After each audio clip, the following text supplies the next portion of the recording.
So I'll be showing you how to make donations. So what you do is you come right up here where we have the annual dues.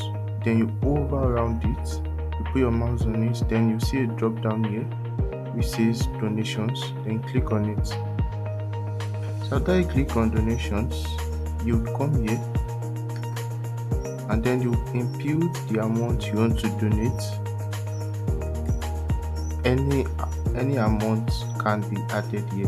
So when you're done with putting in the amount, you come here, click on donate. Then you brought down to this page where you'll be asked to fill in your details, your name, your first name and your last name. And when you're done with that, you come here, you click on place order.